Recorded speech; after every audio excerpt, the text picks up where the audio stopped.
Kembali di Sapa Indonesia Malam bersama saya Friska Clarissa. Polda Jawa Tengah menggelar rekonstruksi kasus polisi tembak siswa di Semarang. Rekonstruksi digelar di 4 titik, termasuk di minimarket lokasi penembakan yang menewaskan korban. Rekonstruksi dilakukan di 4 lokasi yaitu rumah korban, Jalan Simongan, Jalan Untung Suropati, dan terakhir di minimarket lokasi penembakan di Kalipancur. Rekonstruksi dihadiri ayah korban, juru bicara keluarga korban, dan pengacara tersangka. Tersangka Aibda Robik Zainuddin dihadirkan di lokasi terakhir, yaitu minimarket untuk menggambarkan peristiwa yang menewaskan seorang siswa SMKN 4 Semarang.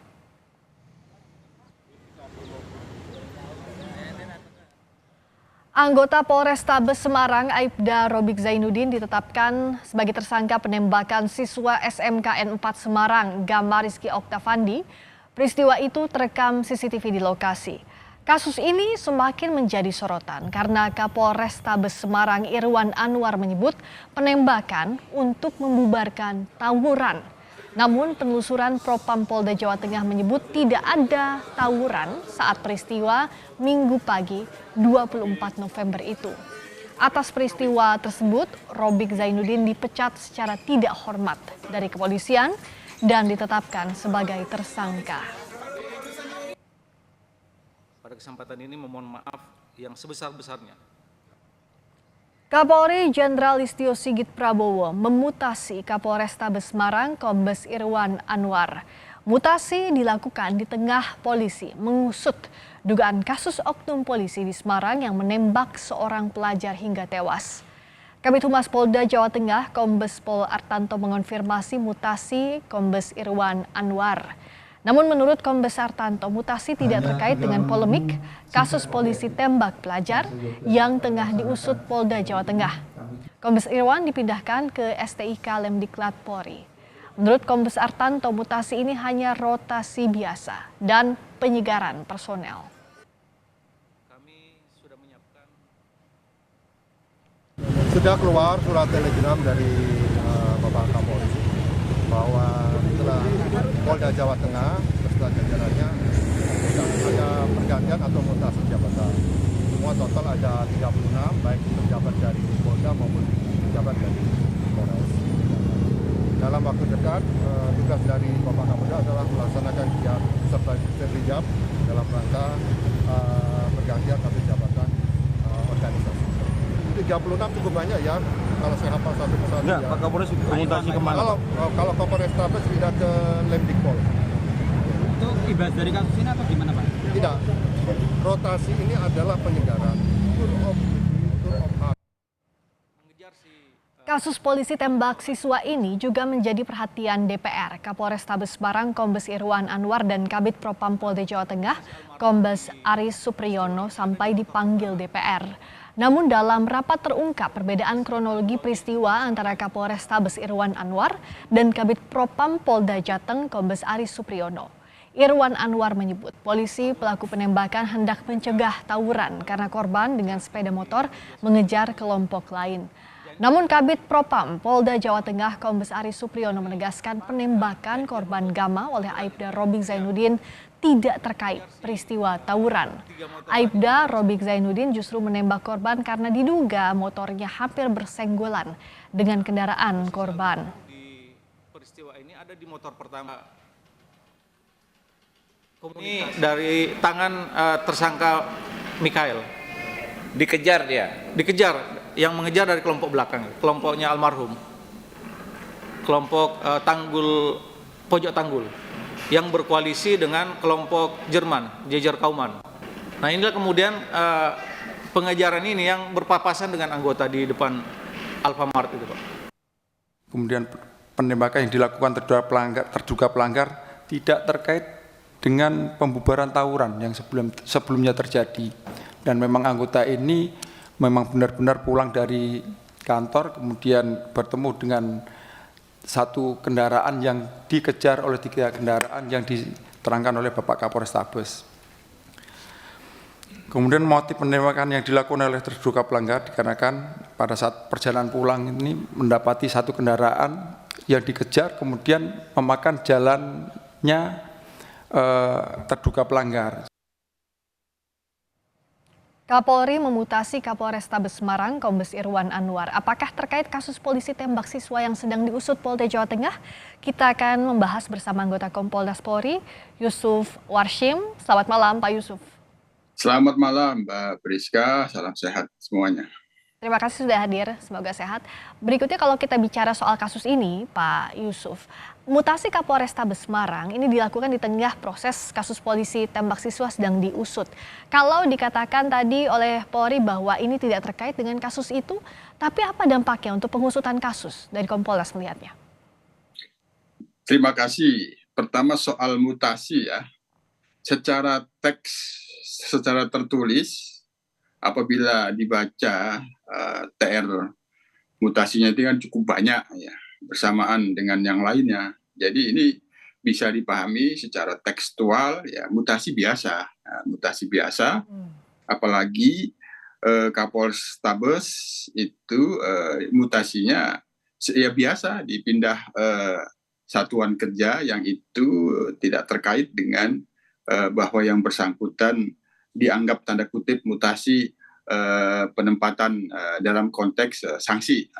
Itu biasanya kalau dalam konteks untuk kepentingan pemeriksaan mutasi di Yanma, biasanya itu di Yanma itu yang seperti yang kemarin ada mutasi di Polda Metro Jaya terkait dengan yang 18 DWP itu, oknum yang diduga melakukan proses kan Yanma itu biasanya. Nah, kalau ini kan di STIK dan Dikpol. Jadi secara tertulis bisa dipahami ini mutasi biasa. Yang kedua, dari sisi lama tugas sebagai Kapolrestabes, Kombes Pol Irwan ini kan memang sudah cukup lama gitu. Karena masa lamanya itu memang sudah secara ideal memang diperlukan penyegaran mutasi dengan pejabat baru. Itu yang kita anggap ini biasa. Okay. Tapi yang ketiga tentu ini konteksnya. Nah, konteksnya ya bisa dipahami ini mutasi tidak biasa khusus Kombes Pol Irwan ya tentu konteksnya tidak mengkaitkan dengan adanya peristiwa penembakan anggotanya yang sedang ditangani di Direktorat Reserse Kriminal Umum Polda kan. Nah, jadi itu tidak bisa terhindar dari itu karena juga ada aspirasi adanya perlu dilakukan nonaktifan. Nah, kami sendiri memahaminya tidak dalam konteks menonaktifkan untuk kepentingan pemeriksaan, memang ya sudah perlu dilakukan evaluasi karena memang masa jabatannya itu pegang oleh Kombes Pol Irwan ini memang sudah cukup lama, butuh penyegaran, itu bagian dari wujud-wujud evaluasi. Tapi sekali lagi yang ketiga ini kontekstualitasnya tidak terlepas lah terkait dengan kasus ya. Ya Pak Yusuf, karena kan ada yang kita bisa baca adalah tekstual dan kontekstual. Tekstual kita baca dari TR, tapi kontekstual tidak bisa dilepaskan dalam kasus ini. Yang kedua, bahkan sempat ada perbedaan pendapat, pernyataan dari Kapolrestabes dan Propam Polda Jateng soal apakah dilatar belakangi tawuran atau tidak. Nah, artinya secara kontekstual ini bagian evaluasi yang menguntungkan proses penyidikan atau tidak? Karena sebenarnya masih memerlukan keterangan Kapolrestabes sebagai pimpinan pada waktu kejadian itu terjadi, Pak. Betul. Jadi untuk kepentingan proses pemeriksaan lebih lanjut, penyelidikan lebih lanjut terkait dengan peristiwa penembakannya itu kan bisa diminta klarifikasi juga. Kepentingan klarifikasi itu juga bisa mendukung apakah ini memang ada penugasan kepada Aibda, penugasannya tidak terkait dengan yang peristiwanya terjadi, itu kan perlu. Nah, yang kedua, sudah kita saksikan sendiri pada saat di Komisi 3. Nah, artinya pada saat itu saya sendiri sudah meminta agar perbedaan kesimpulan penilaian terhadap fakta-fakta yang ada antara Bitpropam dan Kapolrestabes Semarang, Bitpropam Polda, ini perlu mendapat atensi Divpropam. Artinya perlu dilakukan evaluasi secara menyeluruh terkait dengan penanganan kasusnya dari awal hingga ditangani oleh Bitpropam Polda Jateng, termasuk yang sebelumnya untuk penanganan awalnya itu di Polrestabes, Ya. ini perlu dilakukan evaluasi dan tentu kepentingan evaluasinya itu untuk memastikan apa yang dilakukan oleh Kapolrestabes pada saat itu benar sesuai dengan SOP dan prosedur atau tidak. Untuk memastikan itu kan Ya. kewenangannya ada pada ini Propam. Tentu karena yang bersangkutan adalah jabatan Kapolrestabes, tentu yang lebih pas itu adalah di Propam untuk meminta klarifikasi itu. Jadi dengan posisi pada saat ini kepentingan secara kontekstual mutasi itu tidak dikaitkan dengan kasus, ya tentu mudah-mudahan itu nanti setelah ini ada hal-hal langkah-langkah yang dilakukan oleh di Propam memastikan agar yang bersangkutan tanda kutip tidak tersandra. Ini benar nggak yang bersangkutan sudah menjalankan tugasnya di dalam menangani awal kasus tersebut, memberikan informasi kepada atasannya, kepada Kapolda, kepada Kapolri, apakah sudah benar terkait dengan tawuran atau tidak, itu kan perlu dipastikan oleh di Propam agar yang bersangkutan tanda kutip tidak tersandra lah untuk kedepannya. Oke, apakah Kompolnas mengusulkan ini kepada Divpropam? Sebelumnya kami sudah secara informal sudah menyampaikan beberapa waktu lalu, tentunya kita akan pantau bagaimana selanjutnya. Sementara proses untuk Aibdanya ini kan dalam proses penyidikan tindak pidananya, dugaan tindak pidana delik pembunuhan ini yang itu direkonstruksikan pada hari ini terus kita pantau. Oke, satu lagi kalau kita bicara soal kasus ini yang tidak bisa juga dilepaskan adalah bagaimana transparansi dalam proses penyidikan, Pak Yusuf. Karena kalau tadi dalam proses rekonstruksi ada tawuran yang direkonstruksi, sementara kalau dari keterangan Propam Polda misalnya itu dikatakan tidak ada. Berikutnya juga dari sejumlah saksi mengatakan tidak ada. Nah, bagaimana mengawasi bahwa ini betul-betul sesuai on the track, bahwa transparan pengusutan kasusnya?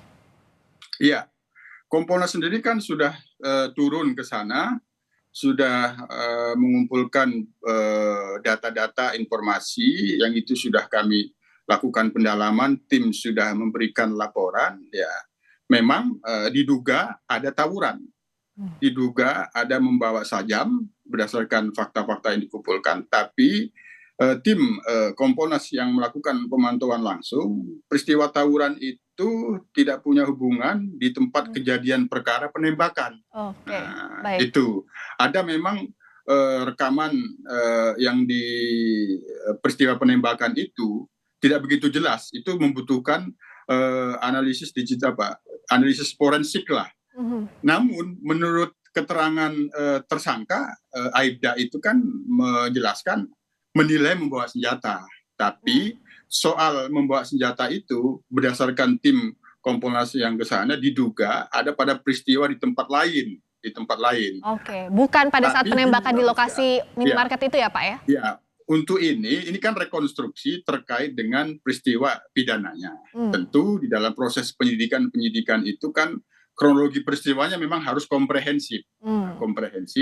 Apakah nanti ini bagian dari peristiwa yang bisa dihubungkan, yang melatar belakangi bahwa Aibda melakukan penilaian mereka ini tawuran atau tidak, sehingga bisa masuk unsur pembelaan diri, tentu itu tidak harus berdasarkan bukti-bukti yang kuat. Tapi sekali lagi ini kan baru rekonstruksi. Kompolnas akan terus mengawasinya, bahwa proses penyidikan dugaan tindak pidana yang disangkakan kepada Aibda Robi ini terkait dengan pembunuhan itu harus benar-benar transparan dan profesional, agar korban betul-betul percaya bahwa proses ini profesional, tidak ada yang ditutup-tutupi, apalagi kesannya direkayasa. Khusus soal keberatan kuasa hukum kan membawa senjata. Memang ada membawa senjata, tapi dalam titik kumpul, dalam tempat yang berbeda. Oke, nah ini yang harus dijelaskan ya. Keterangan tersangka memahami, menilainya membawa senjata. Ini yang harus diuji. Bagaimana pembuktian selanjutnya? Ya, harus transparan, harus faktual, jangan ada yang direkayasa. Kompolnas mengawasi, begitu pula publik. Terima kasih Pak Yusuf Warshim atas waktunya, anggota Kompolnas telah memberikan waktu di Sapa Indonesia Malam. Selamat malam Bapak. Terima kasih Priska.